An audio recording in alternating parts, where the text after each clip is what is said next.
Mesdames, Mesdemoiselles, Messieurs, bonsoir et bienvenue aux séries éliminatoires de la Coupe Stanley.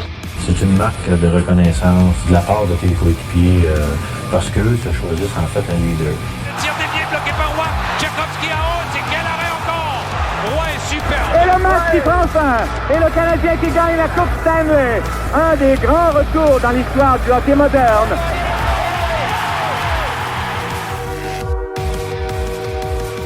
Bienvenue tout le monde dans cette nouvelle édition du podcast Les Glorieux. Je vais gagner ton animateur et avec moi aujourd'hui, je suis très heureux de le recevoir. Spécialiste des espoirs de la Ligue nationale pour TVA Sport, j'ai nommé Nicolas Cloutier. Salut Nicolas.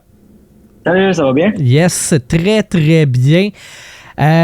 Ce qu'on va faire aujourd'hui, comme je te disais juste avant qu'on commence à enregistrer, ton parcours professionnel, puis parler un peu d'espoir. On aime bien ça, les espoirs de la Ligue nationale chez les Glorieux. Donc, on a quelqu'un qui participe, qui couvre les combines, les repêchages pour un médium majeur du Québec. Donc, on va en profiter en ayant ta visite avec nous aujourd'hui. Mais avant, je veux parler de ton parcours professionnel. Et je vais y aller avec c'est une question que moi, j'aime beaucoup utiliser pour mettre la table, puis ça nous place un petit peu en tant que, tu sais, toi, ton parcours, ta personne, comment est-ce que, tu sais, les gens ont découvert le hockey, puis ça vient de où la passion pour le hockey? Je veux savoir, c'est quoi ton souvenir le plus lointain relié au hockey? Ah, c'est une méchante bonne question, ça. Mon souvenir le plus lointain relié au hockey. C'est la série, ça va te vieillir un peu, là, parce que c'est assez récent, là. C'est la série Canadien Blues. Les Canadiens menaient 3-1. OK. Les Blues avaient remonté. Les Canadiens avaient fini par gagner en 7 matchs. Oui. Je me rappelle, La Tendresse puis les deux frères Kostitine avaient scoré dans le 7e match. Puis au deuxième tour, cette année-là, le Canadien finit premier de l'Est. Ils ont le meilleur avantage numérique. C'est Guy Carbonneau, le coach. Puis là, ils battent les Bruins non sans peine là, en 7 matchs. Et ils croisent au deuxième tour les Flyers. Ils se font complètement neutraliser par Martin Biron à ce moment-là. Alors ça a été... C'était vraiment ce qui m'a accroché au hockey à l'époque. Puis je pense que c'est à ce moment-là un peu que j'avais commencé. Tu sais, j'étais tellement jeune, là, mais j'avais commencé à regarder des matchs ici et là, mais c'est cette série-là, là, vraiment, là, c'est là que j'avais accroché et je m'étais dit, hey, je pourrais en faire un métier plus tard. Ah ouais, hein? Comme joueur ou pour couvrir les activités du club? Parce que c'est deux affaires différentes. J'ai pas vraiment joué au hockey, moi, quand j'étais jeune. Tu sais, mes parents me l'avaient beaucoup proposé. Moi, très jeune, j'étais vraiment un nerd qui lisait les revues Les Débrouillards puis qui m'intéressait pas beaucoup au sport. Puis le premier sport vraiment que j'ai pratiqué, c'est le soccer parce que ma mère, c'était une grande sportive puis elle s'est rendue loin là-dedans. Là, elle a fait les championnats canadiens. J'ai joué compétitif au soccer. Mais le hockey, non, j'ai pas vraiment pratiqué. Puis plus tard, quand je suis plus vieux, j'ai joué beaucoup au hockey deck, puis j'aimais beaucoup le deck. Mais tu sais, même le patin, tu sais, je serais pas le patineur le plus élégant. C'est surtout un sport que j'aimais regarder. OK. Puis le deck hockey, tu t'es dit que tu avais le goût de garder ta bouche intacte, genre? Non. Ouais. Mettons. Je fais un lien avec l'actualité. Si on est vraiment honnête, le deck hockey, c'est juste que je savais que sur patin, j'étais pas le plus élégant, le plus efficace. J'avais pas beaucoup patiné pendant ma jeunesse. Mais tu sais, j'avais quand même des mains, j'avais quand même une shot. Le deck hockey, c'était peut-être l'affaire la plus proche qui pouvait me faire croire que si j'avais pas une blessure au genou, là, j'aurais été dans la Ligue nationale. Là, Fait que toi, t'as jamais eu le rêve de je vais jouer au Québec? Non, jamais. Un petit garçon, jamais. Je me suis jamais bercé d'illusions. Là. Ah ouais, okay. Écoute, le sport dans lequel je me suis rendu le plus loin, c'est le ping-pong. J'ai fait les Jeux du Québec en ping-pong. Wow, OK. Non, je m'en vante pas trop. Là. C'est pas, c'est correct. C'est pas sur mon CV, disons. Là. Ah non, c'est pas l'affaire la plus sexy, je te le dirais. Sors pas ça dans un party avec des chums, là. C'est pas si winner que ça, non. C'est pas avec ça qu'ils font comme wow, du creds, tu sais. Non, tu mets pas ça dans un profil de rencontre, whatever. Non. C'est drôle parce que, tu sais, en me disant que t'as pas joué au hockey, j'ai cherché, tu sais, j'ai googlé ton nom, j'ai tombé sur une fiche hockey pas hockey DB, mais Elite Prospect d'un Nicolas Cloutier, puis je me disais les années fit, mais j'étais comme pas sûr, mais là, tu me confirmes que c'est pas toi. Donc, toi, ce que tu voulais faire, c'était couvrir le hockey. Est-ce que dans le fond, parce que j'ai vu que tu as fait tes études du côté d'ATM à Jonquière en journalisme, est-ce que déjà, en t'inscrivant, en disant je veux aller à ATM, c'était la voie du journalisme ou c'est en suivant tes cours que là, l'idée d'être journaliste, ce parcours-là en communication s'est précisé? Écoute, à cet âge-là, je pense même pas que tu as une idée claire de ce que représente le journalisme. Tu te vois devenir le prochain Pierre Houd. Tu te dis, c'est ça le journalisme. Puis, tu réalises en étudiant puis en vieillissant que, bon, il y a le journalisme, il y a l'animation, il y a la description, il y a la radio. Puis, tu sais, c'est ça, c'est des secteurs qui sont... qui sont reliés d'une certaine façon, mais qui sont vraiment différents. C'est différents médiums, là. Mais ça, tu le réalises pas quand tu es plus jeune puis que tu te lances dans le monde des communications. C'est vraiment là-bas, assez rapidement, tu touches un peu à tout, ta première session, puis tu optes pour une spécialisation. Alors non, du plus lointain que je me souvienne, moi, j'étais juste un kid qui voulait la place de Pierre Houd, tu sais. mais je savais pas trop exactement dans quoi je m'embarquais, c'était quoi vraiment ma spécialité. Moi, je sais que j'étais le kid qui, à l'école, levait la main pour passer le premier dans les productions orales. Mais j'étais aussi quelqu'un qui aimait beaucoup, beaucoup, beaucoup écrire. Puis, avec le temps, j'ai réalisé que je pense que mon plus grand talent, c'est à l'écrit. C'est de raconter des histoires, mais ça n'empêche pas que tu sais, quand je vais écrire un article qui va être intéressant, ben, avec la convergence qu'on a au sein de Québécois, ben, je peux aller en parler à Cube Radio, comme je peux aller en parler à LCN, comme je peux en parler au 5 à 7 de Jean-Charles Lajoie. Fait que, le journalisme aujourd'hui, c'est rendu multiplateforme. Ouais, c'est assez 360. Tu fasses un peu de tout. Ouais. Exactement. Puis, c'est drôle parce que, tu sais, à ATM, moi, quand j'ai fait mon secondaire 5, en fait, je revenais des États-Unis. Mon père venait d'avoir une promotion aux States, fait que j'ai vécu là une couple d'années, puis j'ai manqué mon secondaire 4 au Canada, à Granby. Fait que moi, j'étais allé au Collège Mont-Sacré-Cœur. Frédéric Gaudreau avait étudié là-bas aussi, là. Fait que je reviens des States, puis ils prennent rien de ce que j'ai fait académiquement. Il n'y a aucune équivalence. Fait que je me retrouve à faire mon secondaire 4 et mon secondaire 5 en même temps. Mais là, il y a mettons, ton histoire de 4, t'en as besoin. Ça se donne pas en 5. Ouais. En tout cas, c'est ça. Fait que là, il faut quand même que je fasse l'examen pour avoir mon histoire de 4. Puis j'ai certaines compétences que si je passe en secondaire 5, ben ça déboule. Fait que c'est comme si ça me les donnait pour les 4 aussi. Mais tu sais, quand même, à travers ça, j'ai pour certaines matières, j'ai dû faire 2 années en même temps. Fait que quand j'avais envoyé ma candidature à Jonquière, il avait refusé parce qu'ils se sont dit, ah ben là, t'es un malade, là, ça fonctionnera pas ton affaire. Les notes sont là, mais on est un programme qui est contingenté. Fait qu'on va prendre quelqu'un qui a un parcours plus typique avant de prendre le tien. Fait que moi, j'ai dû envoyer un portfolio puis passer au 2e, 3e tour, là. Donc, c'est passé à ça. C'est passé à un fil, en fait, que peut-être que je serais jamais aujourd'hui en train de te parler de mon parcours dans le journalisme si j'avais pas été pris. Finalement, au 3e tour d'admission à Jonquière. Juste pour te dire à quel point, des fois, ça tient un peu. Puis, t'as pas pensé passer par d'autres formations ou c'était vraiment celle-là?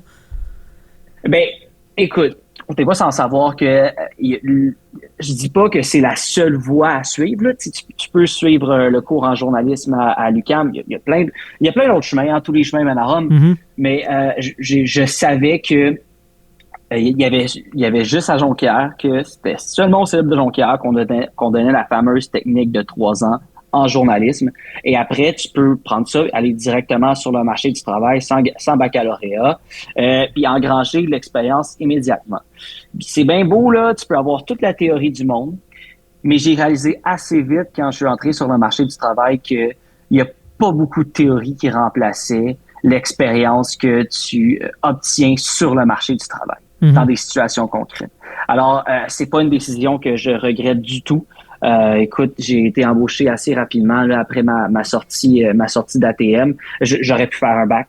Puis écoute, encore là, je ne minimiserai jamais l'importance d'un bac. Je sais que c'est parfois contesté. Là, on se dit que c'est pas absolument essentiel. Moi, je ne miserai jamais ça. J'ai plein de collègues qui l'ont fait.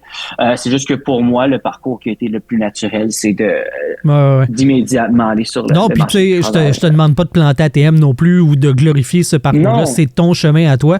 Mais juste pour te dire, tu sais, dans les plus récentes entrevues qu'on a faites sur le podcast Les Glorieux, on a, je pense que c'était comme le 4e ou le 5e qui a passé par ATM. Puis là-dessus, on a le directeur général administratif des Cataractes de Shawinigan, avec qui j'ai jasé la semaine passée, qui a passé par ATM, qui est un ancien journaliste le Nouvelliste dans le secteur de la Mauricie, puis que maintenant, il travaille pour les Cataractes de Shawinigan du côté admin. Ben, il a fait ATM aussi. Fait que, tu sais, quand tu dis tous les chemins mènent à Rome, le vecteur le plus important, parce que nous, on couvre ici le hockey, c'est le fait d'avoir une passion pour le hockey. Après ça, ce que tu vas prendre comme parcours académique pour te rendre, ça, c'est propre à chacun, puis c'est bien correct. En sortant d'ATM, qu'est-ce qui s'offrait à toi? Sur quoi tu as postulé? J'ai vu que tu as fait 1 an à Abs Eyes on the Price, mais est-ce que c'est un travail qui est rémunéré? Est-ce que... Non. Non, mais avec un bémol. Écoute, quand je veux dire, à chaque coin de rue, tu vas trouver un jeune qui veut parler de hockey, qui veut faire carrière dans le hockey, qui veut écrire sur le hockey. Alors, tu sais, si tu veux être rémunéré, quand tu essaies de faire un nom, dans le journalisme, t'es peut-être pas à la bonne place. Alors, moi, je cherchais seulement des endroits où j'allais être publié, où j'allais être lu, où j'allais pouvoir me faire un nom. Alors, tu cherches de la visibilité, et la visibilité, c'est très, très important dans ce milieu-là. Alors, c'est pour ça que j'ai chroniqué là, le plus possible sur toutes les plateformes, pratiquement. En tout cas, j'ai chroniqué sur le Huffington Post, j'ai chroniqué pour Maxime Truman dans les coulisses à l'époque. Et Max Dumont de Abs Eyes on the Prize, à l'époque, m'avait approché parce que Abs Eyes on the Prize, c'était une tribune exclusivement anglophone. Ce l'est encore maintenant, là, mais à l'époque, il voulait lancer une section francophone. Et j'avais été approché avec entre autres blogueurs pour qu'on lance cette section francophone. Et le succès avait quand même été intéressant dans les premières semaines.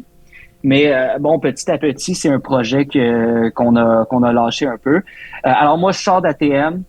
Je chronique absolument n'importe où. Et je dirais que je chroniquais aussi beaucoup pendant mes années à l'ATM déjà. Je pouvais faire, écoute, même à travers mes études, là, je me levais, je pouvais en faire 3-4 blogs, là, j'arrêtais pas. Je couchais toutes les idées que je pouvais avoir sur papier. Et ça a été tellement la meilleure école pour moi, là, parce qu'après, c'est un automatisme, là, tu rédiges à la vitesse de l'enfer, là, t'as jamais la page blanche, puis écoute, tes idées coulent et t'as jamais... La pire affaire que tu peux faire quand t'écris, c'est d'arriver, là, puis avoir une hyper-fixation sur chaque phrase et de t'arrêter. Mais là, tu développes ça, là, une espèce de flow d'écriture quand tu chroniques assez régulièrement. Là, c'est un talent que j'ai pu obtenir assez rapidement en chroniquant absolument partout. Alors, moi, je sors d'ATM aussi, mais il y a aussi une partie de moi qui me dit, écoute, est-ce que c'est vraiment fini, genre, l'école? J'ai fait ça toute ma vie. Il y a tout le temps un peu cette étape-là. Il y a un saut dans le vide. Exact. Mais moi, je m'étais pas lancé tout de suite sur le marché du travail. Je suis allé faire une session en études littéraires à l'UQAM. C'est pas sur ton LinkedIn, ça? Comment ça? Non. Écoute, c'était pas moi. Je sais pas trop ce que je faisais. Là, t'achetais du temps. Exactement. Je me cherchais. Écoute, j'avais des bonnes notes, mais moi, lire 40 livres par cours dans du vieux français, c'était peut-être pas mon dada. Alors, ça a été très éphémère. Et après cette session-là, vraiment pas longtemps après, j'avais un contact qui m'a fait rentrer à TVA Sport. Puis, écoute, j'ai survécu à plusieurs vagues de coupe et je suis encore ici pour t'en parler. Fait que je touche du bois. Ben, écoute, c'était vers la fin de l'entrevue que je pensais aborder ce bout-là, mais non, mais c'est que TVA Sport puis les médias en général sont dans une transformation, dans un grand chambardement. Comment ça se passe à l'interne chez TVA Sport? Tu viens d'évoquer le fait qu'il y a eu des coupures, il y a des gens qui qu'il y avait des micros qui étaient au devant de la scène qui n'y sont plus. Toi, tu es encore là. Qu'est-ce qui fait que toi, tu es encore là? Puis comment est-ce que ça se passe de l'intérieur, cette transformation-là? Qu'est-ce qui fait que moi, je suis encore là? Il y a eu beaucoup de coupes. Puis j'ai des collègues que j'estime tellement qui, quand ça a commencé à brasser, ont réalisé que, bon, il y avait peut-être fait ce qu'ils avaient à faire, eux, dans le monde des médias sportifs. Alors, ils se sont dit, écoute, on a juste vécu des chambardements. La moitié de nos collègues ont été coupés à travers les années. Puis la situation n'est pas plus rose chez les compétiteurs, d'ailleurs. Là, les gens pensent que c'est exclusif à TVA Sport. Pour tous les médias au Québec, c'est difficile en ce moment. Alors, il y en a qui ont voulu chercher plus de stabilité. Il y en a qui avaient des enfants. Écoute, moi, j'ai pas de blonde, j'ai pas d'enfant. J'avais encore quelque chose à réaliser dans ce milieu-là. Mon aventure dans le milieu des médias sportifs était pas terminée. Alors, j'ai persévéré là-dedans, même si je sais que c'est pas le milieu le plus stable. Mais je regrette pas parce que moi, je me lève le matin. Puis, écoute, là, je suis en vacances, puis je me force à essayer de ne pas regarder les nouvelles. Et je me lève le matin, puis écoute, il a fallu qu'on me force à prendre des vacances cette année parce que j'aime ça, travailler. Je me lève, puis j'ai hâte d'aller au bureau.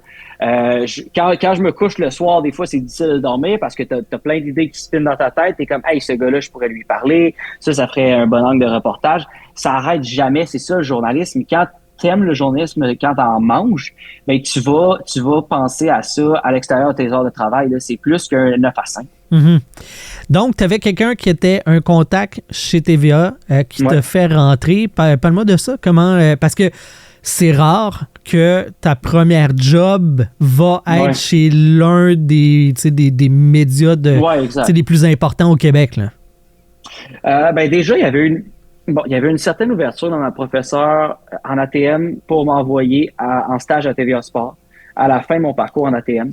Mais je pense qu'il venait d'avoir des coupes à TVA Sport. Alors, tu sais, c'était un peu plus délicat syndicalement d'amener un stagiaire cette année-là. Mm-hmm. Mais je pense que le boss qui était à TVA Sport à ce moment-là s'était quand même souvenu de mon nom. Et là, quand un contact l'a ramené ce nom-là sur sa table, ben c'était naturel pour lui de au moins me passer en entrevue. Puis là, on a fait l'entrevue, ça s'est bien passé. Il m'a donné ma chance. Mais après, il y a une probation à obtenir. Il faut que tu fasses tes preuves. Du moment que tu entres dans un média qui est aussi important que TVA Sport, ben t'as pas de vie non plus. Il faut que tu montres que t'as une tête sur les épaules, que tu as une bonne éthique de travail, puis que tu as amené aussi une valeur ajoutée à l'entreprise. Fait que, ben écoute, je suis encore là pour... ça a l'air de t'as passé le test, hein? Ouais, je pense. Est-ce que, je vais dire day one, là, mais tu sais, c'est rapide que ton contenu est publié? Est-ce que, comment, c'est ça, tu te mets à écrire comment tu as tes premières affectations, comment on te... Parce que tu es un junior, tu n'es pas un senior, clairement, quand tu rentres. Qu'est-ce qu'on t'affecte comme travail pour que tu puisses justement faire tes classes puis que ton contenu soit publié? Bien, au début, ce que tu fais surtout, c'est de la rédaction de nouvelles pour le site web. OK. Puis tu vas aussi gérer les plateformes numériques. Là, tu vas t'occuper de la mosaïque du site, tu vas placer les nouvelles. Donc, il y a un jugement éditorial aussi à émettre dans ce cas-là. Tu vas corriger des fois des textes des journalistes, de l'agence, tout ce travail-là. Puis je te dirais que moi, les affectations, tu parles de ça, oui, il y a une partie qui vient des boss quand ils voient que tu fais du bon travail, mais il y a une partie aussi qui doit surtout être ta propre initiative, je te dirais. Et moi, c'est arrivé pendant la pandémie. On était paralysés, il y avait plus de sport. Alors moi, j'aurais pu décider de m'asseoir sur mes lauriers puis de continuer à faire le day-to-day sur le site web. Mais je me suis dit, Colin, écoute, tout le monde est poigné chez eux, tout le monde est disponible pour parler. C'est là que j'ai pris le téléphone puis j'ai appelé du monde. J'ai cold callé, je sais pas combien de monde. Et j'ai bâti mes dossiers moi-même. Et là, les boss ont commencé à suivre ça. Puis ça, c'est ma propre initiative, là. Puis on dit, Colin, OK, ça peut, c'est bon, le trafic est bon, les clics sont bons. Puis là, de fil en aiguille, au fur et à mesure que je publiais des dossiers, ben là, écoute, JC, Jean-Charles, il a aimé ce texte-là, veux-tu venir en parler?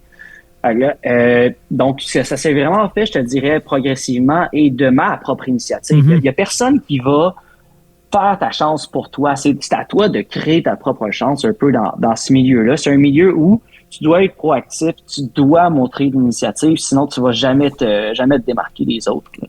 Donc, c'est toi qui as amené cette orientation-là vers les espoirs ou c'est... Vers les espoirs. Vers les espoirs. Moi, je regardais un peu le marché, là, le paysage médiatique sportif. Et bon, t'es pas sans savoir que les Canadiens de Montréal, ça va faire cliquer ou ça va intéresser. T'sais, les gens, ils se demandent surtout pourquoi c'est sûr que tu me niaises. Les Canadiens s'intéressent là. Quoi? Non, mais tu sais, la proportion est quand même démesurée. Là. Ben oui. Des fois, il y a beaucoup de mes amis, collègues qui me demandent hey, pourquoi TVA Sport ou pourquoi même dans les grands médias en général, la couverture n'est pas plus diversifiée. Pourquoi, mettons, dans 5 à 7 ou AJC, c'est 90% canadiens, puis à la fin, on en parle quasiment pour être poli du CF Montréal ou des Alouettes, etc. Et après, moi, je leur dis tout le temps, c'est l'offre et la demande. Hein? Uh-huh. Si je vous montrais les statistiques, le trafic de notre site web, ben vous comprendrez assez vite parce que moi, j'aimerais ça en parler des autres sports. Pour être honnête avec toi, j'aimerais ça. Écoute, j'ai pogné la piqûre du golf. Je pratique plein d'autres loisirs. J'aimerais ça qu'on se concentre sur d'autres sports qui sont plus nichés au Québec, mais après, le modèle financier ne tiendrait pas. Alors moi, quand j'étudiais le marché, je sais qu'il y avait les Canadiens de Montréal qui, évidemment, t'écrivais sur les Canadiens, t'étais sûr qu'il allait avoir de l'intérêt de la part du public québécois, mais il y avait une sous-branche qui était peut-être sous-exploitée au Québec, qui était les espoirs. Bon, les espoirs, oui, il va y avoir une certaine couverture des espoirs sur les réseaux sociaux et un peu dans les médias. Mais les espoirs, c'est pas comme les entraînements des Canadiens ou les matchs des Canadiens où tu vas avoir un contingent de 50, 60 journalistes avec un micro dans le scrum quasiment en 2 jours, si c'est pas plus. Les espoirs, le contingent, les journalistes sur le beat des Canadiens, ils n'ont pas le temps de leur offrir une couverture qui est assidue parce qu'ils ont bien trop d'autres affaires à faire. Ils ont bien trop d'autres affaires. Tu sais, je veux dire, si sur le beat des Canadiens, ta journée commence avec le morning skate et elle finit avec le match en soirée, et t'as pas le temps là après d'appeler Philippe Eriksson en Suède. Là. Alors moi je me suis dit c'est une sous-branche à exploiter. Clairement, ça intéresse les gens. Puis dans un contexte où c'était un peu plus difficile pour les Canadiens aussi, ben on peut vendre un peu l'espoir, on peut vendre un peu des jours meilleurs, tu sais, tout en restant objectif là. Alors, c'est un angle que je trouvais intéressant à exploiter à ce moment-ci. Et j'aimais ça. J'aimais ça, regarder un espoir puis me dire, OK, comment je peux le projeter dans 5 ans? Puis dans 5 ans, est-ce que je vais avoir tort? Est-ce que je vais avoir raison? Puis après, tu peux faire un bilan et tu apprends toutes sortes de choses aussi. Alors, je trouvais ça simplement fascinant, moi, les espoirs. C'est quelque chose qui me faisait triper bien raide. Et en plus, on pouvait joindre l'utile à l'agréable parce que, clairement, je savais que c'était un angle qui était peut-être sous-exploité dans les médias. Alors, on voulait creuser davantage. C'est drôle que tu dis ça parce que pour avoir discuté avec Simon Snake Boisvert sur le show un peu avant le dernier repêchage, j'ai demandé, tu sais, comment ça se fait que comme le processus, c'est pour BPM Sport, c'est incroyable là, comme succès hein, en termes de podcast. Puis comment ça que ça n'existait pas avant? Tu sais, t'as Mathias Brunet, Simon Snake Boisvert qui cliquent super bien ensemble. Comment ça que ce projet-là, ça a pris 3 ans après le début d'une reconstruction du Canadien pour que ça ait l'occasion de vivre? Moi, je comprends pas que... Juste le fait que Simon Boisvert ait eu une job en parlant d'espoir dans la section commentaires du blog de Mathias Brunet, ça t'en dit assez long sur l'engouement qu'un tel concept peut avoir. Là. Ben oui. C'est ça pour moi. Fait que moi, je comprends pas. Est-ce qu'il a fallu que tu te battes pour vendre l'idée? Est-ce que... Pas en tout. Non, OK. Avec... Comme je te dis, c'était ma propre initiative. Ouais. Ma propre initiative. Après, si les boss avaient vu que je travaillais dans le vide, ils avaient dit hey, regarde, concentre-toi sur le day-to-day, concentre-toi sur les tâches essentielles.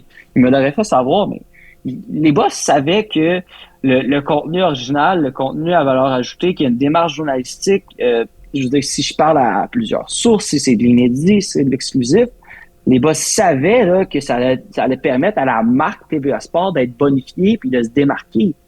Ça tombait sous le sens. Mm-hmm.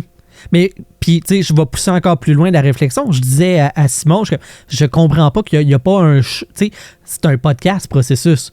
Pourquoi que c'est pas en ondes? Tu sais, à tous les mardis, tu sais, t'as une grille horaire pleine à remplir de contenu. Même chose, tu sais, je vais te lancer la question. Comment ça qu'il n'y a pas d'émission sur les espoirs, sur les ondes de TVA Sport?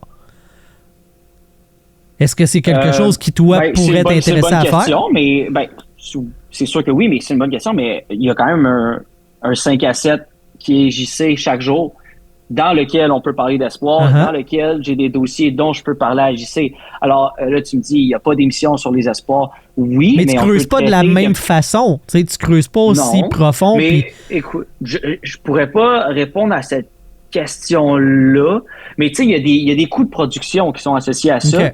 Puis quand tu regardes le rapport, coût-bénéfice, entre une émission entière, là, que là, faut que tu consacres un staff, faut que tu trouves un réal, faut que tu trouves un producteur, faut que tu trouves un rédacteur, pour une émission exclusivement sur les espoirs.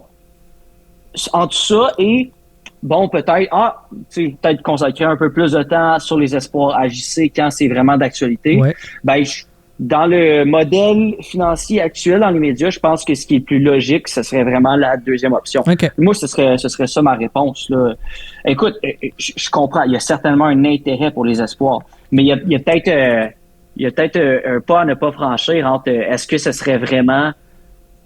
y aurait vraiment des codes d'écoute qui sont si intéressantes que ça, c'était une quotidienne sur les espoirs à la télévision? Pour le grand public, là, je sais pas. Là, je suis pas prêt à aller jusque-là. Je comprends.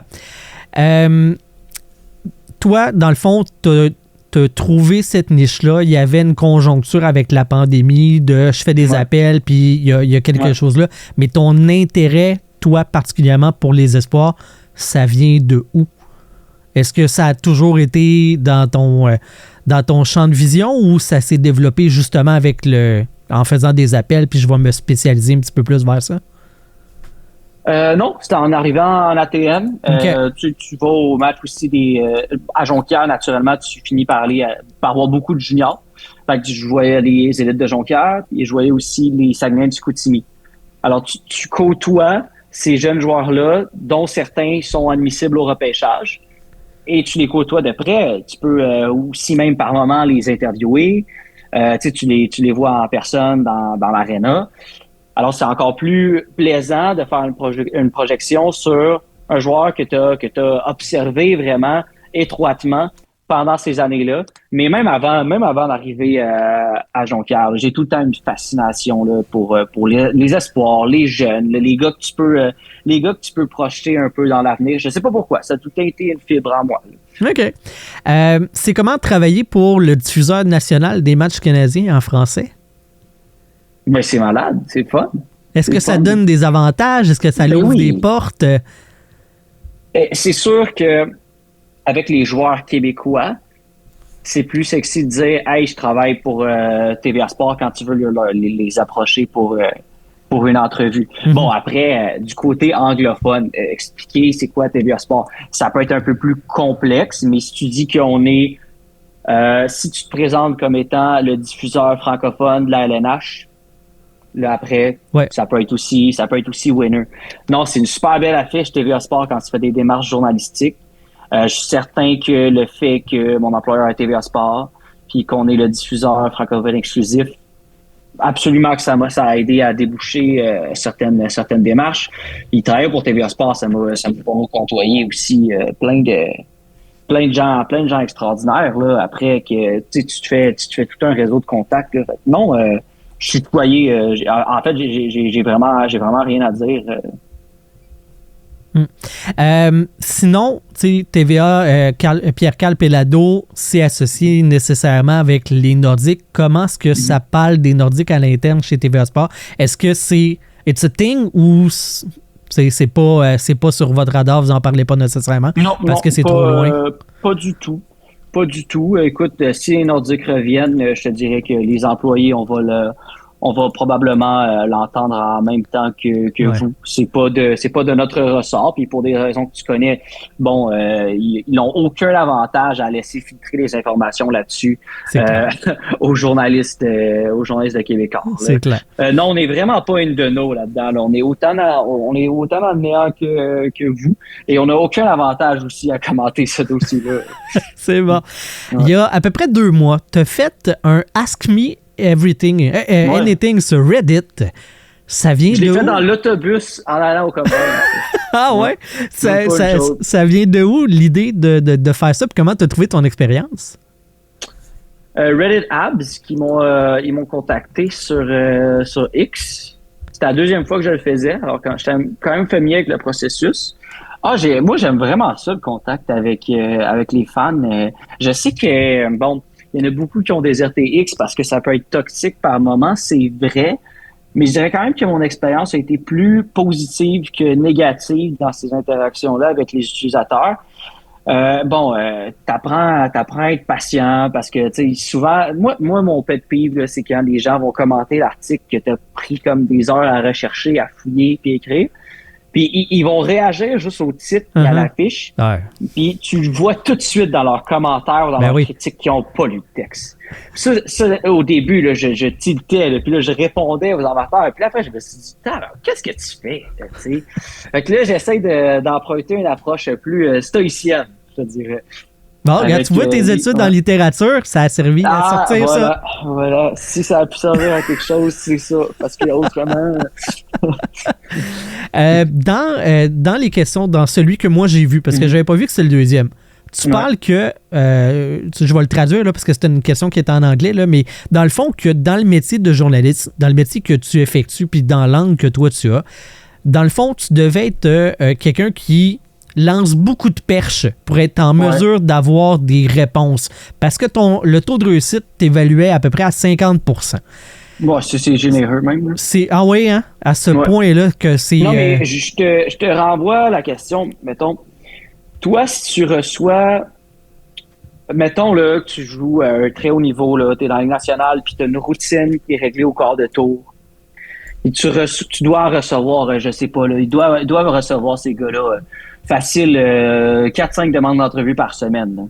Puis je veux dire, ou tu es un agent, même affaire, puis tu connais pas la personne qui t'envoie un courriel ou qui shoot un texto. Ben, ton premier réflexe, là, c'est pas de te garrocher sur ton téléphone puis de t'empresser de répondre. Là. C'est une réalité que je comprends tout à fait. C'est pour ça que je suis devenu une espèce de volume shooter. Je me suis dit, je vais pas lancer une perche et attendre une réponse. Là. Genre, je vais être proactif. Je vais en lancer 20. Puis s'il y a 5 personnes qui répondent, ben Colin, j'ai du stock de 5 personnes. Mm-hmm.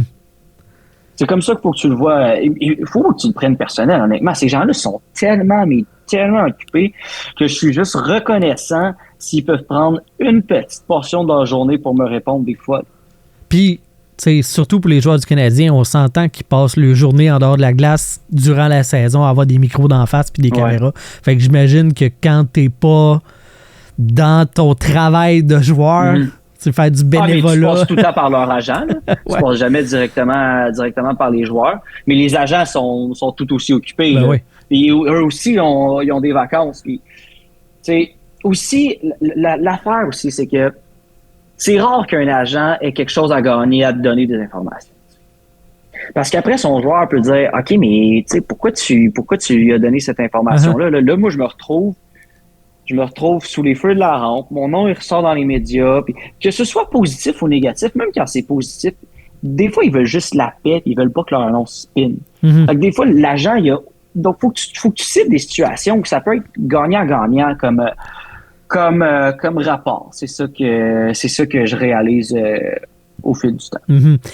C'était quoi ta demande d'entrevue la plus compliquée, mais qui a fonctionné? Puis là, compliqué, ça peut être trouver un moment, ça peut être... mais qui a marché, là. Tu sais, que c'est concrétisé. Hey, je sais pas comment il y a de fuseaux horaires en Russie. Hein. Après, je le Google. Ah, ça doit être au Canada, il y en a 4. Fait que j'imagine que c'est au moins 4. On va le googler. Non, mais tu serais surpris de la réponse. C'est de là que vient ma démarche la plus complexe. Tu vas comprendre assez vite. Là.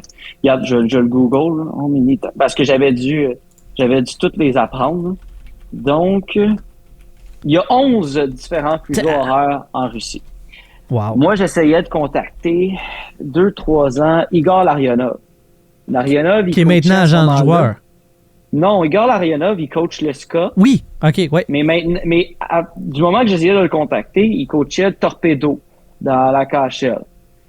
Puis à ce moment-là, Igor Larionov, c'est l'entraîneur d'un espoir de CH dénommé Bogdan Konyushka. Ouais. Il était encore très peu connu des amateurs des Canadiens, mais il connaissait un début de saison là, plus qu'intéressant dans le KHL. Jouait près de 25-26 minutes par match là, dans la deuxième meilleure ligue au monde. J'étais comme, oh, OK, on tient quelque chose. Là. Personne n'en parle, personne n'a des informations sur lui, puis il est coaché par Igor Larionov. Alors, imagine le coup de circuit, moi, si je réussis à rejoindre Igor Larionov. Donc, là, j'ai un contact en Russie. Je suis comme, t'as-tu le numéro d'Igor Larionov? Je vais m'essayer, il me donne ça. Puis là, je réalise que dans KHL, en Russie, il y a 11 fuseaux horaires. Puis là, on est pendant la saison. Fait que ça, ce gars-là, là, il se balade d'un fuseau horaire à l'autre. Je l'ai appelé chaque jour pendant 1 mois en m'adaptant à tous les fuseaux horaires. Wow. Je pense au bout du 15e appel, il est perché sur son canapé en train de regarder un match de hockey. Tout bonnement, il me répond. Il est comme « Allô? Oh, ouais, on peut faire l'entrevue. » là. C'est comme si je l'avais pas appelé genre 15 fois avant. Uh-huh.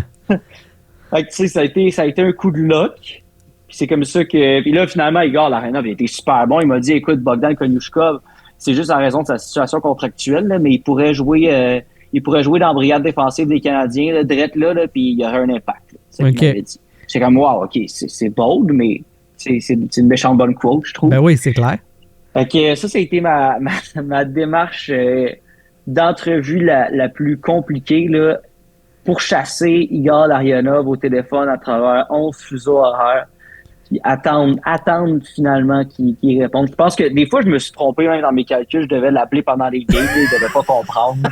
Il devait pas comprendre pourquoi il y a quelqu'un qui essaie de le rejoindre pendant un torpedo Sochi. Puis, à un moment donné, tu te dis pas, après 15 appels, quasiment 1 mois à essayer de le rejoindre, tu te dis pas, bon, je vais passer au prochain numéro ou tu continues pareil? Je me suis dit, je veux avoir des informations sur Konyushka parce que même moi, personnellement, j'étais investi là-dedans. Et moi, j'ai bien de la misère. Tu sais, même si j'ai la chance de voir l'espoir sur des streams louches ou sur un logiciel de scoring que j'ai, même si j'ai la chance de le voir sur vidéo, tu sais, moi, j'ai pas coaché, là, j'ai pas d'expérience pro, puis je connais mon hockey, puis je pense que j'ai une bonne tête de hockey, mais je suis qui après pour écrire un texte ou une analyse qui est basée sur mes observations en vidéo quand j'ai même pas pu voir le joueur en personne. Je vais donner une bien plus grande pondération dans mon évaluation au coach, aux gars qui ont joué avec, ou à un recruteur d'une autre équipe, ou à un entraîneur d'une autre équipe qui a pu le voir jouer. Et j'avais besoin d'au moins un contact qui était crédible pour me parler de ce joueur-là, qui côtoyait dans le day-to-day, parce que moi, c'est ça. Moi, c'est ma règle d'or. Jamais je vais écrire un article sur la base de seulement de mes observations à moi. Ça, c'est pas du journalisme, à mon avis. Tu sais, je trouve que là, on tombe tellement dans le hot take de nos jours. Tu sais, c'est fine si t'es panéliste. Il y a une place pour ça, mais c'est pas du journalisme. Faut faire la distinction. Le hot take, ce n'est pas du journalisme. Du journalisme, c'est faire le strict minimum, prendre son téléphone, aller aux sources, parler à des intervenants qui sont crédibles. Ça, c'est ma vision avec l'autre. Moi, j'étais investi là-dedans parce que j'étais comme... Et je veux parler de Bogdan Konyushka, puis ce qu'il fait en KHL, c'est très intéressant, mais j'ai besoin de parler à quelqu'un. J'ai besoin de savoir c'est qui vraiment Bogdan. Puis j'ai besoin que quelqu'un de crédible me le décrive. Mm-hmm. Tantôt, je disais qu'il y avait 4 fuseaux horaires au Canada, juste question de dire les vraies affaires. Là, c'est 6 au Canada. 6, bon. Je veux, quand même. Parce que je veux pas une fake news, moi, là. On parle des vraies affaires comme du monde. T'as glissé logiciel de scouting. Je veux savoir, est-ce que ça sort de ta poche? Est-ce que c'est fourni par ton employeur? Est-ce que tu as volé le code de quelqu'un? Non, c'est un compte qu'on s'est peut-être partagé. Maintenant. OK, c'est bon. Je sais. Ouais, qui te permet d'avoir des séquences en isolé, des espoirs. Oui, c'est ça bon. sortait pas de ma poche. Un genre de Instats ou de quoi comme ça, là? Mettons que ça s'appellerait de même. Mettons. Là, OK, c'est bon. Je t'ai demandé ton entrevue la plus compliquée, mais qui a fonctionné. J'ai le goût de te demander l'interview que tu as aimé le plus faire, qui était la plus gratifiante en tant que journaliste, ou que la vibe a tellement bien passé avec la personne, ou que t'en ressors, tu fais comme celle-là, elle est mémorable pour raison X, Y, Z. Ben, Caleb Desnoyers au combine à Buffalo, il était tellement rafraîchissant. T'sais, il était vraiment pas dans la langue de bois, là. Je me sentais quasiment mal de lui demander, mais j'avais pas le choix de lui demander. Quand j'avais demandé, est-ce que les Canadiens devraient s'avancer pour te repêcher? Puis il m'avait répondu du tac au tac, là, avec tellement d'aplomb. Là. Puis mon collègue Anthony Martineau, il peut t'en parler, il était dans la pièce, puis il en revenait pas lui non plus. Caleb de me répondre comme tout bonnement, si les Canadiens veulent gagner, oui, ils ont intérêt à le faire. Là. Moi, j'en revenais pas. Je trouvais qu'il y avait du cran, c'était beau à voir. La grosse accolade après, il était naturel, il avait l'air heureux d'être là. Il était pas stressé. T'sais. Non, ça c'est une entrevue dont je me souviendrai. Sinon, Martin Lapointe, après le dernier camp de perfectionnement, il était super smart. Vraiment, là. Je lui demandais du insight sur tous les joueurs, puis il prenait vraiment la peine de me donner du insight, du insight qui se retrouvait pas nécessairement sur la sphère publique, du insight qui permettait à mes lecteurs de connaître vraiment mieux ces espoirs-là sur la base de nouvelles informations. Puis il n'hésitait pas vraiment à essayer de mieux élaborer sur le processus, là, comment l'organisation repêche, pourquoi, qu'est-ce qui est entré en ligne de compte quand on a pris tel gars. Et même après, il m'a donné, on a jasé un peu off the record. Il était vraiment, vraiment généreux de son temps. Il était pas pressé. Des fois, le gars, il arrive, là, tu sais que tu prends une case dans sa journée, puis il faut pas que ça s'étire trop longtemps. Ben, j'ai pas senti ça avec Martin. Il était super smart. Puis tu sais, il peut être intimidant, hein, Martin Lapointe, là, si tu le connais pas, là. Hey, méchante pièce d'homme, ce gars-là. Fait que non, ça a été vraiment rafraîchissant comme entretien. Est-ce que c'est commun d'avoir des gens de l'organisation du Canadien que vous êtes capable, que tu es, parce que je veux pas nécessairement que tu parles au nom de tout le monde, là, mais tu es capable d'avoir ça, là, une proximité au-delà des fonctions où que tu dis « Ah, je le dérange pas aujourd'hui, il a le goût de jaser, puis c'est agréable ». Ça arrive souvent ou c'est très hermétique? Je suis pas non plus. C'est sûr que moi, je fais beaucoup de mes démarches à l'extérieur, pas toujours sur le terrain. Fait que je suis pas dans le secret des dieux. Mais moi, je veux dire, sous le régime Gorton Hughes, je les ai tous trouvés très, très, très professionnels, très, très sympathiques. Mais tu sais, c'est sûr que ça ne pourra jamais être tes meilleurs chums, tu ne pourras jamais aller prendre une bière avec eux. Il y a tout le temps une distance professionnelle à garder, puis je pense que c'est sain aussi. Puis même pour moi, je trouve que c'est sain parce que je me verrais mal à être super chummy. Après, tu es censé rapporter les faits, puis est-ce que tu t'empêcherais? Non, il y a une distance professionnelle, mais ils sont tous très, très, très sympathiques. Chantal, pourrait ben là, c'est ça. Ben, c'est ça. Elle comprend les deux univers maintenant, donc... En plus, elle peut se mettre dans tes souliers. Elle est super fair, super intègre. Non. Là, tu as spécifié sous l'ère Gorton Hughes, donc je vais te demander nécessairement, c'est différent comment par rapport à l'ère précédente? Ben, c'est sûr que dans l'ère précédente, j'étais un peu moins connu aussi à ce moment-là de l'organisation des Canadiens. Puis j'étais moins, j'étais pas souvent dans le vestiaire. Alors eux, je pense qu'ils voyaient peut-être moins l'intérêt à me donner. J'étais Paul Wilson dans le temps.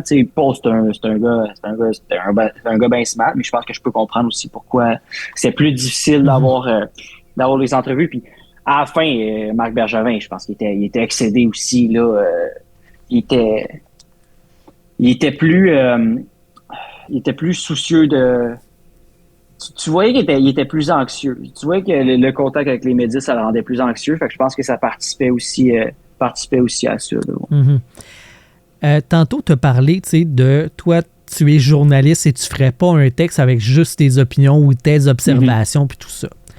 Est-ce que c'est quelque chose que tu aimerais faire éventuellement? Devenir plus un chroniqueur qu'un journaliste pour pouvoir y aller avec tes hot takes, d'être le Nicolas Cloutier qui partage ses opinions ou ses observations sur les espoirs / sur le hockey en général.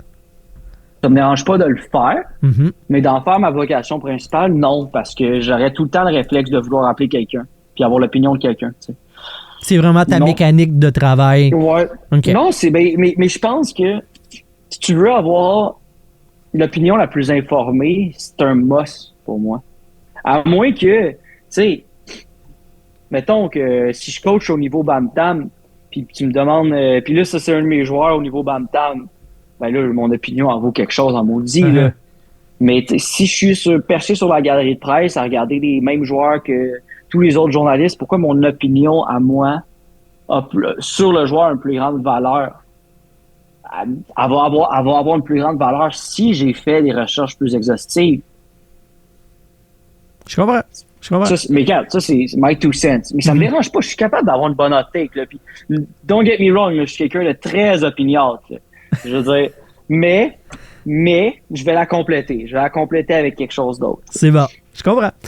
Je continue là, un petit peu plus en rafale là, sur ta job comme journaliste. Un texte surprise qui a super bien fonctionné, mais que tu t'attendais pas que ça allait avoir des retombées comme ça ou qui allait résonner chez le public autant? Quand j'avais parlé à Snake un peu plus pour raconter un peu son histoire, là. Comment un internaute, que personne ne connaît, bon, ni d'Ève ni d'Adam, devient scout dans LHJMQ, puis devient le...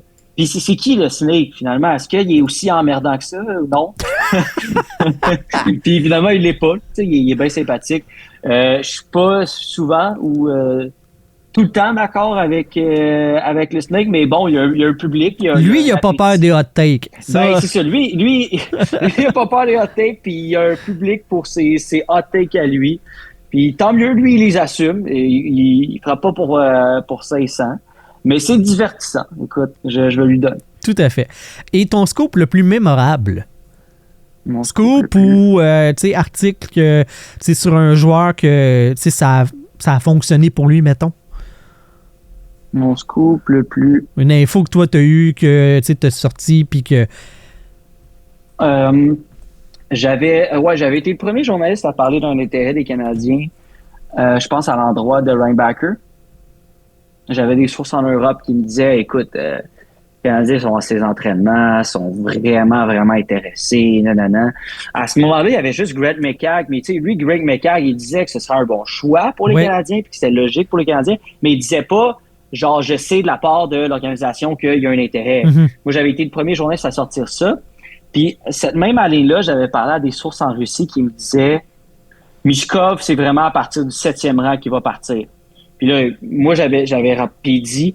Puis, honnêtement, en Russie, ça devait être une des meilleures sources que tu pouvais avoir pour parler de ces dossiers-là. C'était off the record que je l'avais sorti. Puis, il était vraiment convaincu. Il dit, fais-moi confiance, je parle aux équipes. Il sort pas avant 7 Michkov. Fait que moi, j'avais sorti ça aussi, puis les gens me traitaient de fou. Comme pour Reinbacker, tu sais, les gens me disaient, 5e, c'est bien trop tôt du côté des Canadiens, là, ils vont prendre quelqu'un d'autre. Michkov, même affaire, il va sortir avant 7. Fait que c'est 2 informations que j'avais sorties cette année-là qui finalement c'était avéré, ouais. OK. Puis ton scouting, c'est un joueur que toi, t'avais spoté. Je sais que tu veux pas faire dans le hot take, t'aimes quand c'est appuyé, mais un joueur qui t'a tapé dans l'œil puis que, ça fonctionne ou il est un bon espoir maintenant plus que ce qu'on le voyait à la base. Arbor Xhekaj, j'avais été un des premiers à parler de lui. Puis je pense, j'avais dit, je sais pas si je l'avais écrit, mais j'arrêtais pas de dire à mes chums, c'est quoi, lui, ça se peut qu'il arrive au camp là, puis qu'il fasse déjà l'équipe. Je me rappelle, j'avais parlé à Xhekaj pas longtemps après que c'était Bergevin qui lui avait donné un contrat avec les Canadiens après qu'il soit présenté au camp d'entraînement, mais il avait jamais été repêché. Personne ne savait comment prononcer son nom. C'était un espoir plus ou moins connu à ce moment-là. Moi, je lui avais parlé un peu avant son échange un peu après, en fait, son échange dans OHL. Juste en le voyant sur tape, il était tellement dominant physiquement, il il y avait certaines attitudes aussi avec la rondelle, il y avait un bon tir. Je me disais qu'il y avait quelque chose là-dedans, il y avait un package qui se transposait dans la Ligue nationale parce que c'était un joueur qui était tellement rare. Moi, je te dirais Arbor Xhekaj. Je l'avais quand même vu venir, celui. OK. Tantôt, tu me parlais de Caleb Desnoyers au Combine. C'est quelque chose dans le domaine des espoirs qui fascine. C'est un événement, à toutes les années, ça se passe du côté de Buffalo. Je veux savoir comment, pour un journaliste, ça se vit comment, ce genre d'événement-là? Vous êtes parqué dans un coin, sur un banc, puis les joueurs passent en avant de vous autres, puis vous leur posez des questions, ou vous avez le droit de vous promener. Comment, toi, en tant que journaliste, tu navigues là-dedans, cet événement-là? Hey, c'est vraiment le free for all, en fait, la couverture du Combine, parce que, écoute, tous les espoirs logent dans le même hôtel. Où a lieu justement le Combine. C'est le Arbor Center, c'est ça. Alors, si tu te stationnes carrément du matin au soir au lobby de l'hôtel, ben, tu vas voir tous les joueurs déambuler, tous les agents de joueurs, tous les dirigeants des équipes de la NHL, tu vas les croiser. Alors, faut vraiment que tu accroches quelqu'un ou tu fais aussi des démarches au préalable. Moi, j'avais écrit à plein d'agents, hey, est-ce que je peux, parce que dans le fond, la NHL va pas t'aider parce que la Ligue nationale va organiser des dispos médias le jour avant les tests physiques et après les tests physiques, chaque espoir vont défiler puis ça va être des scrums avec tous les journalistes. Mais tu sais, je veux dire, toi, tu veux te démarquer de la compétition, alors tu sais, tu veux des one-on-one au fil de la semaine. Oui. Si t'arrives le lundi et les tests physiques sont le samedi, ben tu veux avoir quelque chose à fournir à ton employeur d'ici là, puis tu sais, les dispos que la Ligue organise, c'est vendredi, samedi. Faut que t'embrayes, mettons. Alors, moi, j'avais booké plusieurs one-on-one avec les agents. J'étais avec les agents, tu lui dis, hey, regarde, je peux-tu avoir une entrevue avec ton joueur à telle heure dans le lobby de l'hôtel, blablabla. Ça s'enchaîne assez rapidement. Puis là, en personne aussi, là-bas, j'ai croisé des agents, je me suis présenté. Puis après, j'ai pu organiser aussi d'autres one-on-one avec des joueurs. D'autres des joueurs qui vont être rendus disponibles là, plus tard dans la semaine. Mais après, tu sais, tu as le scoop parce que tu parles à ces joueurs-là, tu sais qui a rencontré les Canadiens, tu sais quel genre de questions les Canadiens posent aux espoirs. Alors, tu as plein de stocks inédits avant que tout le monde puisse parler à tout ce beau monde. Alors, faut encore une fois que tu montres de l'initiative, que tu sois fonceur, que tu n'es pas froid au bout du jeu. Ouais. Puis, tu sais, comme tu disais, tu peux t'asseoir sur tes mains et attendre que ton employeur te dise quoi faire, mais t'auras pas tout ça, là. Tu vas pas toffer longtemps c'est ça. Dans ce milieu-là, malheureusement. Ouais. Là, ouais. C'est connu que le Canadien a certaines questions plus tricky, plus particulières pour les joueurs, mais est-ce qu'il y a d'autres équipes qui se démarquent? Tu sais, que tu as entendu de la part des jeunes à qui tu as jasé que, je vais dire n'importe quoi, les Hurricanes de la Caroline, champ à gauche, une question. Tu sais, les Rangers, il y avait un test vraiment intéressant au Combine. Ah ouais? Donc, tu avais une feuille de papier. Il fallait que tu la tournes rapidement. Puis là, il y a des chiffres dans le désordre, de 1 à 100. Mais ils ne sont pas dans un ordre chronologique. Là. OK. Ils sont pêle-mêle. 1 à 100, tout pêle-mêle sur la feuille de papier. Puis celui qui les identifiait les plus rapidement dans l'ordre. Comment de chiffres tu peux mettre dans une séquence le plus rapidement possible? Je pense qu'à date, c'est dans les informations qu'on avait colligées, je pense que c'est Mason West qui avait le mieux fait. Je pense qu'il y en avait eu 12 ou 13. Wow. Ce qui est excellent. Je pense que tu avais 1 minute. Je veux pas me prononcer, mais tu avais un temps imparti justement pour avoir une séquence de chiffres. Ça, je trouvais ça intéressant parce que c'était du cognitif. C'est de la collecte d'informations rapide. Exact, exact. Puis lui, vois-tu, Mason West, ça, c'est un autre scoop que j'avais eu. Mason West, par pur hasard, par chance, j'avais eu le scoop comme quoi lui avait choisi le hockey. Parce que lui, il hésitait entre carrière, football puis hockeyeur. J'avais eu le scoop comme quoi il avait choisi le hockey. Juste avant le Combine, j'avais sorti. Ça avait vraiment pogné aussi. C'était une bonne histoire.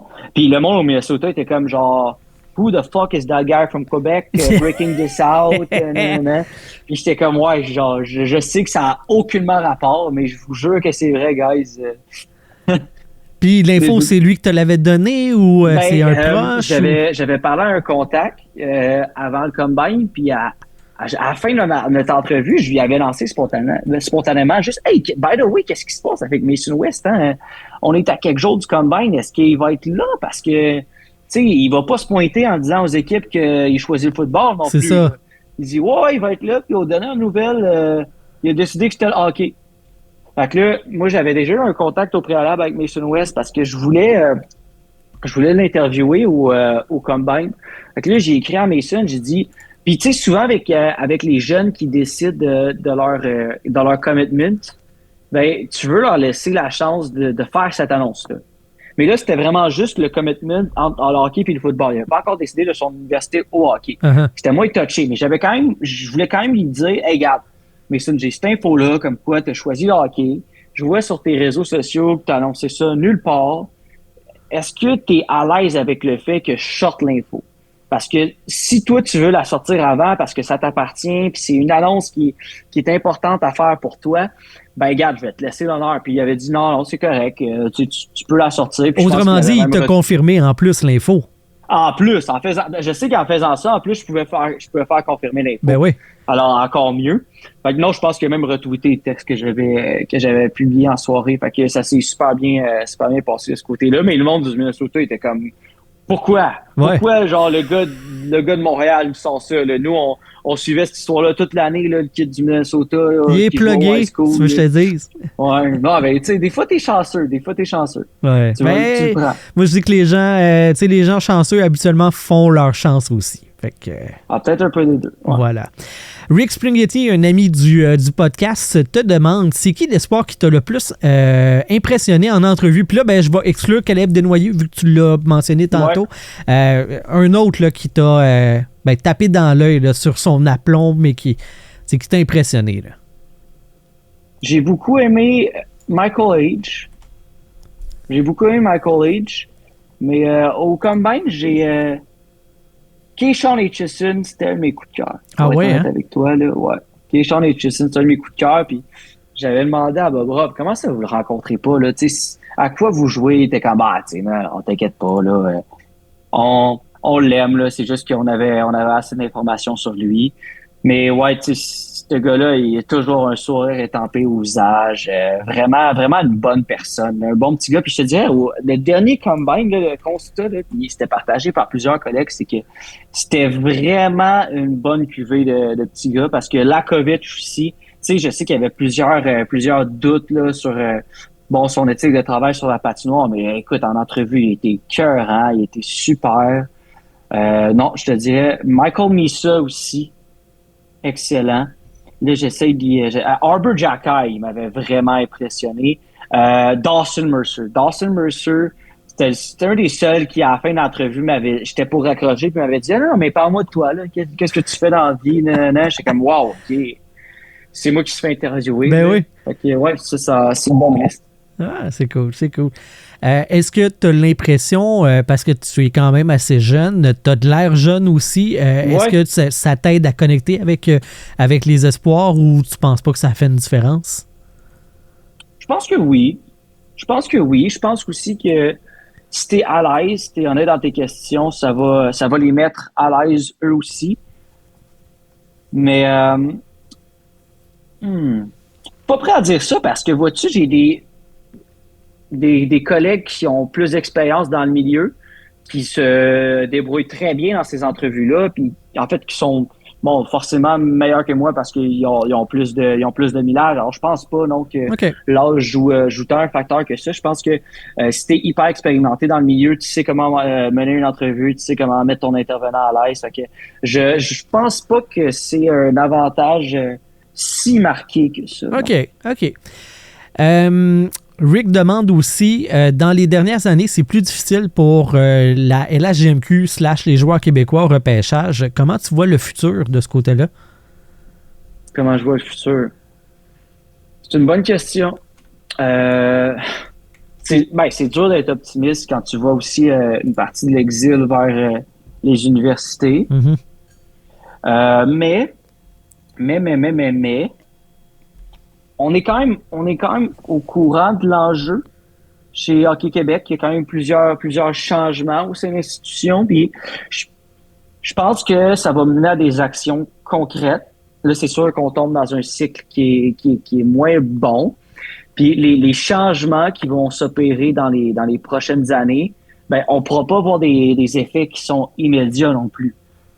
Peut-être que dans 10-15 ans, les changements qui s'opèrent au sein de Hockey Québec, dans la manière de développer les jeunes, dans les philosophies, ben vont finalement avoir eu un effet positif. Puis on peut pas les réaliser tout de suite, ces changements-là. Là. Ils ne peuvent pas se répercuter immédiatement. On va le voir dans quelques cuvées de jeunes. Puis la COVID n'a pas aidé. On va se dire, là, la COVID, là, ça fait en sorte que, bon, il y a un maillon dans la chaîne là, qui est manquant en développement. Puis il y a plein de jeunes qui auraient peut-être pu faire carrière, que, bon, finalement, ça a peut-être freiné leur développement, puis ça les a peut-être éloignés du hockey. C'est un enjeu qui est impossible à ignorer, selon moi. Mm-hmm. Mais j'ai pas de boule de cristal, mais j'ose croire que peut-être que, bon, vu qu'on a sonné tellement l'alarme dans les médias puis chez les différents acteurs au niveau provincial, j'ose croire qu'il y a des changements concrets qui vont s'opérer, puis que ces changements-là, peut-être que dans 10-15 ans, on va les remarquer. Oui, c'est ça. Puis que ça va avoir un impact tangible à ce moment-là. Ouais. Maintenant, on a parlé du Combine, le repêchage. Il y a eu Montréal, il y a eu Vegas, et là, il y a eu le théâtre, là. Ouais. Je veux que tu me parles de comment toi tu as vécu la différence, parce que il me semble que c'était tellement deux repêchages hot avec Montréal puis Vegas, deux endroits où est-ce que tu sais que ça a vibré là, que c'était. Moi, ils font les drafts. Tu me dis là, la Ligue nationale nous annonce Montréal, Vegas en alternance à tous les années là. On y va pour une couple de fois en ligne comme ça. Moi, j'embarque, je suis fort. Il y a beaucoup d'appétit pour ça aussi. Là. Il y en a qui aimeraient vraiment ça, que le repêchage constamment à Montréal. Mais après, les directeurs généraux ont voté pour la décentralisation encore. Et l'homme qui est derrière ça, il y a beaucoup d'influence, manifestement, c'est Yzerman. Ouais. C'est Yzerman qui voulait ça. Puis Yzerman a tenu son bout, a gagné encore son point. Je pense que ce que les équipes apprécient aussi, c'est la confidentialité. Le fait que, bon, là, t'as 20 000 spectateurs qui te regardent faire ta job aussi. Mm-hmm. Il y en a qui aiment moins ça. Il y en a qui aiment travailler plus en silon, ils aiment travailler dans un espace clos. Mais vois-tu, Jeff Molson nous avait confié, nous, que, bon, Kent Hughes et Jeff Gorton, eux, ont voté, ont pas voté pour la décentralisation. Puis Kent Hughes et Jeff Gorton, eux, préfèrent le repêchage en présentiel pour les équipes. Ils trouvaient justement aussi que quand tout le monde était sur le plancher des vaches, c'était plus facile d'initier une discussion, c'était plus facile de conclure une transaction. Bon, tu me diras que ça les a pas trop nuits, là. Ils ont fait tout un splash au dernier repêchage, mais ce qu'on sait quand même, puis c'est public, c'est que Hughes et Gorton, eux, voulaient pas ça. Puis c'est certainement pas eux qui sont à blâmer s'il y a encore la décentralisation. C'est les autres directeurs généraux / présidents des opérations hockey qui ont continué à voter pour ça, probablement en raison de l'influence de Yzerman. Ouais. Toi, comment tu as trouvé l'expérience? Ça a compliqué ta vie en tant que journaliste, j'imagine? C'est sûr que tu peux pas être à 33 places en même temps. C'est pas un good look là, quand Cam Neely a dit absolument rien à James Higgins. Ouais. Tu sais, ça, mais je pense que c'est... Écoute, il y a quelque chose à faire avec ça parce qu'il y a d'autres ligues qui réussissent à donner un bon produit dans ces circonstances-là. Là, c'était une première. Là, on a chassé la rouille. Ouais, mais c'est-tu des vrais sports qui font ça? T'sais, le football américain, c'est-tu un vrai sport? Non, c'est pas vrai. Hey, Colin. En tout cas, je sais pas si c'est un vrai sport, là, mais trouve-moi un sport qui a plus d'envergure en Amérique du Nord en ce moment que la NFL. Et tu sais, la NFL, ils ont vraiment trouvé la bonne recette pour le repêchage avec Roger Goodell, honnêtement, qui mène ça de main de maître. Il est rendu habitué à ça. Du côté de la NHL, ça a été davantage, je pense, un problème d'exécution aussi. Parce que, clairement, ce modèle-là, dans la NBA, dans la NFL, il a été réussi. Fait que, tu sais, après, va falloir trouver un moyen d'offrir un produit en temps réel qui est meilleur. Mais là, la bonne nouvelle là-dedans, c'est que l'année prochaine, ça pourra certainement pas être pire. Je te garantis que ça pourra pas être pire. Mets-les pas au défi. C'était déjà assez pénible. Tu sais, je veux dire, dans la production à TVA Sport, on a réussi à avoir quand même beaucoup d'intervenants en nombre, beaucoup d'invités. Alors, je te dirais que ça n'a pas été le fiasco que certains pensent, parce que tu as eu quand même une bonne variété d'opinions en nombre. Mais c'est sûr que dans l'exécution de l'événement, sur place, là, ça a été plus compliqué, je suis d'accord avec toi. On a appris cette semaine que Ivan Demidov avait un nouveau chien qui a appelé Céline en hommage à Céline Dion qui l'avait annoncé. Je veux pas te parler de ça, c'est juste faire un lien. Tu étais présent du côté de Toronto quand il est atterri au Canada. Je veux savoir, ça, c'est la folie. Là, je pense pas qu'on va revoir ça de la part des partisans de ce genre de spontanément, d'élan populaire pour un jeune joueur. Comment est-ce que c'était de vivre ça à l'aéroport? Puis c'est toi qui a dit, moi y aller, moi me rendre. Alors, c'est une méchante bonne histoire, ça. Ouais. Écoute, j'étais à machine à café à TVA sur rue Frontenac, puis je parle à Marco D'Amico. Justement, c'est lui qui avait... qu'on a reçu sur le podcast et qu'on salue. Très cool. C'est lui qui avait dévoilé justement la nouvelle de Demidov. Puis je sais qu'on grindait beaucoup en Russie sur cette histoire-là. Fait qu'on était pas mal en contact au fil de cette semaine-là. Et là, justement, lui, quand il a sorti qu'il était censé atterrir au Pearson, en début de soirée, je l'avais appelé, on jasait. Puis au moment que j'étais en train de jaser avec Marco, t'as mon boss au numérique qui est comme qui me fait des tatas, qui me fait signe. Je suis comme hey, excuse-moi Marco, là, faut que je raccroche. Il est comme c'est quoi ton chiffre, Nick? Je suis comme je finis en fin d'après-midi, là. Il est comme veux-tu aller voir Demidov? Je suis comme là, voyons. Là, je me retourne, t'as LP Neveu qui est directeur général de TVA Sport, puis là, je serre la main, puis il envoie toutes tes coordonnées à telle personne, puis that's it, on s'en va. Fait que là, c'est un branle-bas de combat après pour arriver à l'aéroport à temps.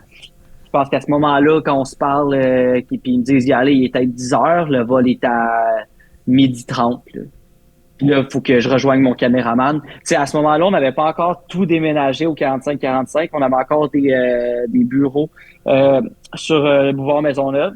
Puis mon caméraman, lui, était sur Maisonneuve. Fait que, fallait que rapidement, j'aille chez nous, chercher mes affaires, faire un sac, puis aller tout de suite sur Maisonneuve pour aller rejoindre mon caméraman, puis on allait là direct à l'aéroport après.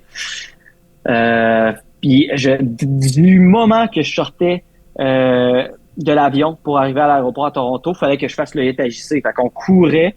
On n'a même pas eu le temps d'aller aux arrivées internationales. Là. On courait, puis on se setupait tout de suite là, pour passer à JC. Puis là, après, enchaîne les lives devant les arrivées internationales. Il y a plein de monde, il y a plein d'Ontariens. Là. Il y a un gars du SIC Podcast qui retransmet ça en direct sur son téléphone. Puis là je pense que c'est aux 20h, il y a un des producteurs qui m'appelle. C'est comme, hey, il faut que tu passes aux 20h à LCN. Je suis comme, hey, pour vrai, Demidov, il pourrait arriver d'un moment à l'autre. Là, j'ai fait plein de lives pour vous, mais là, je sais pas si c'est une bonne idée parce que mon caméraman, il faut vraiment qu'il soit braqué devant l'entrée. Si on manque la shot, on est allé là pour arriver. Ouais. Puis là, il est comme, non, regarde, fais-moi confiance. Il va aller rapidement sur toi, puis après, il peut ramener sa caméra là. On pourra juste montrer qu'on est live. Fait que là, je suis comme, OK. Puis là, pendant que je suis live aux 20h pour annoncer que, son arrivée au terminal, il s'est posé en sol canadien, il fait juste remplir des papiers d'immigration. Pendant qu'on fait ça, lui, Ivan Demidov, il arrive. Et là, moi, je m'attendais à ce que, fasse le tour, venir répondre à 2 questions des médias, puis après, merci, bonsoir, je m'en vais me coucher. Mais là, il prend le petit passage secret pour disparaître. Là, je suis comme, là, moi, je suis en onde en plus, puis j'ai une job. Là, mon caméraman, on court après. Lui, il est encore devant les arrivées internationales. Puis moi, je suis en onde en ce moment-là. Puis là, je lui tape sur l'épaule, puis je dis juste, on y va. Là. On va le voir. Je m'en fous. Faut qu'on ait les images. On n'est pas là pour rien. Fait que là, t'avais une horde de personnes en plus qui l'avaient suivi. Fait que là, tu te dis, s'il y avait personne qui l'avait suivi, je me suis dit, OK, regarde, là, il y a peut-être pas de nouvelles là. Mais tu sais, mettons, là, il y a une horde de personnes qui courent après. Fait que là, il y a une nouvelle là, clairement, parce que, tu sais, c'est la folie furieuse pour Demidov. Puis mettons, là, que dans cette horde de personnes-là, Demidov, il s'arrête, puis, tu sais, je veux dire, il signe l'autographe d'une jeune fille. Là, faut qu'on aille la shot, là. On n'a pas le choix. Fait que là, je me mets à claquer un sprint. Là, je zoome ça à travers toute la foule. Puis pendant que je suis en onde, là, fait que là, P.O. Zappa, il m'entend, puis genre, je alerte, là, comme j'essaie de retrouver mon souffle, tout. Ça allait tellement vite, là, j'ai blackout. Et là, finalement, je suis capable en ondes de spotter que, John Segdwick qui est là pour accompagner Demida, blablabla. Je parle à une petite fille qui est en train de pleurer parce que Demida va pas plus lui signer un autographe. Là, je parle à des fans qui sont vraiment frustrés, qui comprenaient pas que ce gars-là venait de se taper un vol de 12 heures puis il avait juste envie d'aller se reposer à l'hôtel, ce qui était bien correct. Tu sais, lui, c'était bien correct que il y a sa sécurité autour de lui, puis qu'il aille à l'hôtel se reposer. Mais nous, en même temps, on avait juste une job à faire. Fait qu'on voulait juste avoir les images, suivre. Puis c'était correct qu'ils veulent pas répondre à nos questions, mais il fallait au moins qu'on aille les images si on pouvait pas avoir genre deux réponses d'entrevue. Mm-hmm. Fait que ça a été assez fou là, de courir en direct pour aller suivre Ivan Demida. Je pensais pas faire ça durant ma carrière. Puis même après, j'ai eu mal à l'aise, j'ai fait comme tabarouette. Tu sais, fallait j'avais pas le choix de courir après, mais j'étais comme, c'est comme, bon, tu sais. J'espère pas refaire ça dans ma vie, mettons, mais ouais, c'était assez fou en live de faire ça. C'est clair. C'est complètement cinglé. Comme je te dis, moi, je pense pas qu'on va. Ben, tu sais, la reconstruction est en train de se terminer un haut choix, tu sais, qui vient d'ailleurs, tu sais. Je pense pas que ça va réarriver. Là, mettons, ces prochaines saisons, le Canadien trébuche, puis gagne la loterie, puis c'est Gavin McKenna. Il est déjà au pays. Là. Il passera pas. Il y a une conjoncture d'événements qui font que ça arrive, puis je pense pas qu'on va revivre quelque chose comme ça. Là. Non seulement ça, mais le Canadien était au plus fort de la course aux séries. Ouais. Là, tu avais le Joyau qui débarquait en héros, là, qui allait pouvoir les aider peut-être à aller chercher cette qualification-là. Fait que, comme tu dis, il y avait une conjoncture, il y avait un concours de circonstances là, qui contribuait vraiment à la folie furieuse. Il y avait aussi le fait qu'il y a personne vraiment qui croyait que les Canadiens allaient réaliser le tour de force de mettre sous contrat Demida avant la fin de la saison régulière puis lui faire jouer des matchs de la saison régulière. Uh-huh. Alors, ouais, comme tu dis, c'était la folie furieuse à cause d'une espèce de cocktail de circonstances. Là. Ouais. Là, je viens de parler de reconstruction. Si le Canadien trébuche, Gavin McKenna, les probabilités que ça arrive sont extrêmement minces. Par contre, est-ce que toi, tu considères que la reconstruction, c'est terminé? Oui. La reconstruction est terminée parce que, du moment que tu échanges 2 choix de premier tour aussi pour de l'aide immédiate, c'est signe d'une démarche pour être plus compétitif. Mm-hmm. Est-ce que ça veut dire que CH va être un acheteur hyper agressif à date limite des transactions? Je pense pas. Mais si tu me dis que moi, la reconstruction est terminée dans l'optique où c'est terminé les choix top 5. C'est de cette façon-là que je le vois.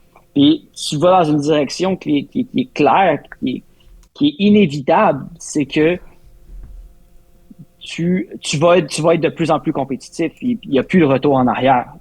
Du moment que tu as fait les séries avec ton jeune groupe, les nouvelles attentes, c'est compétitionner, c'est faire les séries, c'est s'approcher de cette fenêtre-là où tu es compétitif de façon durable. Parce que l'objectif des Canadiens, en fait, tu sais, sous Marc Bergevin, on parlait souvent d'une espèce de fenêtre-là dans laquelle tu pouvais compétitionner, lutter pour la Coupe Stanley. Bon, du côté des Canadiens, sous Kent Hughes, il y a une approche qui est quand même plus cartésienne, qui est on veut compétitionner un peu comme le Lightning de Tampa Bay de façon durable. Pendant des années durant, on veut être une équipe qui a une chance de gagner la Coupe Stanley. On veut pas profiter d'une fenêtre là entrouverte là, de 5 ans. Alors c'est comme ça qu'ils ont bâti leur plan et c'est vers là qu'on s'en va. Maintenant, le noyau de jeunes, je pense qu'il est fait. Je pense que dans les jeunes là, qui restent à débarquer dans la formation là, pour vraiment compléter le noyau dur de jeunes des Canadiens, ça va être David Reinbacher et Michael H. Quand ces deux-là vont être arrivés, le noyau de jeunes va être assez complet, je te dirais. Mais sinon, t'as couvert pas mal toutes les bases, à part le centre de deuxième trio. Puis le centre de deuxième trio, c'est fort probablement Michael H. Michael H, ça ne sera pas cette saison. On s'y attend. Peut-être à la fin de la saison. Peut-être, ouais, c'est ça. David Reinbacher, est-ce que tu penses qu'il se taille un poste avec le Canadien dès le début de la saison?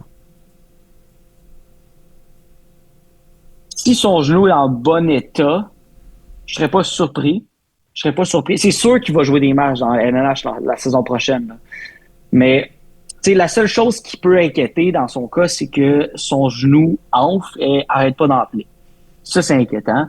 Parce que quand David Reinbacher est en santé, sur la patinoire dans des bonnes dispositions, c'est 100% un joueur qui va appartenir à la LNH. Ça, je mets ma main au feu. Puis encore aujourd'hui, t'es pas le seul, là. Ouais. Encore aujourd'hui, je l'aurais pris avant Michkov. C'est un défenseur droitier top 4 tellement stable. Tu sais, on disait que Carrier, là, c'était une acquisition géniale pour les Canadiens parce que ça a vraiment stabilisé la défense, ça a mis tout le monde dans la bonne chaise. Ben ça, Reinbacher, je pense que c'est cet impact-là, mais sur les stéroïdes. C'est vraiment le stabilisateur. Ça va être une espèce de gravy là, quand tu vas l'amener à la ligne bleue qui va vraiment compléter le portrait du quatuor défensif. Je pense qu'il va être extrêmement utile aux Canadiens de Montréal. Là. Mm-hmm. Extrêmement utile. Alors, mais là, après, est-ce qu'ils vont vouloir lui donner un peu plus de millage avec le Rocket parce que il n'y a pas eu beaucoup de répétitions à cause de la blessure qu'on connaît, puis à cause de son genou aussi qui enflait pendant qu'il revenait au jeu. Ça, c'est très probable aussi. Mais, écoute, moi, je m'attends à ce qu'il joue plus qu'une vingtaine de matchs dans la LNH l'an prochain. Là. Je m'attends à ce qu'il en joue peut-être 30-40, là, au moins. Là. Mm-hmm. Notre ami Rick Springhetti, qui anime le Draftcast avec Grant McCagg, me disait sur le show que, selon lui, là, Reinbacher, ça serait 3 mois en début de saison dans la Ligue américaine, puis après ça, ferait la transition vers le Canadien pour s'établir. Là. Lui, c'était ce qu'il voyait dans sa boule de cristal par rapport à... C'est très, très plausible. Ouais. Très plausible. Ton top 5 des espoirs chez le Canadien à l'heure actuelle. Et là-dedans, moi, j'enlève Demidov puisqu'il sera avec le Canadien cette saison. On s'entend, il n'y a pas eu une saison complète, là, mais je veux qu'on regarde plus vers le futur. Demidov, on le sait. Là. Fait que il y aurait Reinbacher, il y aurait Age. Juste que je me remette la liste là, pour pas que j'en oublie un puis que je m'en veuille après. Tu me rappelleras, j'ai oublié ce nom-là. Oui, c'est ça, exact. Je mettrais Age en premier. OK. Parce que Reinbacher, il va jouer, il va avoir l'effet stabilisateur, il y a pas beaucoup ça vaut de l'or un défenseur droitier. Mais Michael Age a un upside qui est peut-être un peu plus haut. Là. Si Michael Age peut devenir le deuxième centre qui fait 70-75 points dans la LNH, qui peut être bon dans les deux sens aussi, ben écoute, c'est de l'or pour une équipe. Mm-hmm. Ensuite, j'irai avec Reinbacher. OK. Troisième, c'est là que c'est plus difficile. J'aurais envie d'y aller avec un gars comme Zarovski. À moins que j'en oublie un, là, mais je pense pas. J'aurais envie d'y aller avec un gars comme Zarovski, troisième. OK. Ensuite, quatrième, Jacob Fowler, probablement. Tu sais, quand t'as un upside de gardien numéro 1, mais je le mets un peu plus loin parce que les gardiens, c'est juste tellement difficile à prédire. Uh-huh. Cinquième, pour vrai, là, rendu là. Adam Ekstrom, probablement? Ou Oliver Kapanen? Probablement Adam Ekstrom. Non, je pense que je donnerais le edge à Beck, cinquième. Ah ouais, OK. Ouais, je pense que je donnerais edge à Beck. Génial. Owen Beck, cinquième. Bon, tu t'es mouillé. Hot take de Nicolas Cloutier. Ah, enlève celle-là. Enlève ce bout-là. C'est bon. Ouais, OK, je vais y aller avec celle-là. Moi, je veux savoir, puis là encore, hot take, je te force. Faut que tu te mouilles. Ton évaluation du travail de Nick Bobrov et Martin Lapointe dans cette reconstruction-là, avec les choix qu'ils avaient, avec les opportunités qu'ils ont, comment tu évalues leur travail? Est-ce qu'ils ont maximisé ce qu'il y avait entre les mains? Hey, écoute, Slavkovski, je comprends encore aujourd'hui pourquoi ils ont fait cette sélection-là. Tu pourrais dire que c'est Logan Cooley qui aurait dû sélectionner. Slavkovski, quand il va arriver à la maturité, tu vas avoir besoin d'un joueur comme lui en série. Puis encore là, en série, tu trouves que les Canadiens sont un peu mollassons, il manque un peu de taille. Ben, imagine sans Slavkovski dans les cartons pour les Canadiens. 100%. Puis après, dans ce repêchage-là, tu vas aller chercher Lane Hudson. Du moment que tu as repêché Lane Hudson, même dans le bilan global du repêchage, c'est difficile de ne pas leur donner une bonne note. Avoir Zarovski, trouver moyen d'aller chercher Zarovski qui a un potentiel talent top 6 plus tard dans le repêchage au deuxième tour, même si tu es débarrassé de tes 2 choix, puis que Zarovski, justement, tu l'avais dans le range 15-16, ben c'est de l'excellent travail en ce qui me concerne. Là, après, bon, on va pouvoir avoir une idée plus claire dans 5 ans, mais moi, je suis obligé de leur donner une note très avantageuse en ce moment, surtout si des gars comme Age et Reinbacker remplissent les promesses, là. Et moi, manifestement, je les aime beaucoup. Alors, moi, je leur donnerais une note de B+ à moins. Là. OK. Jerry Godbout te demande, c'est quoi tes ambitions pour le futur? Mes ambitions pour le futur? J'ai pas pensé à ça. C'est sûr que j'aillerais pas ça. T'es dans le moment présent, c'est ce qu'on comprend. J'aillerais pas ça voyager avec l'équipe, faire plus de couverture terrain, mais ma job comme elle est là, je l'adore. Qu'est-ce que tu aimes le plus par rapport au hockey? C'est encore Jerry, c'est des petits quickies pour finir ça, là. Sure. Qu'est-ce que j'aime le plus par rapport au hockey? Que c'est imprévisible. Que tu as tout le temps des surprises. Génial. Et ton joueur préféré, mais tout sport confondu?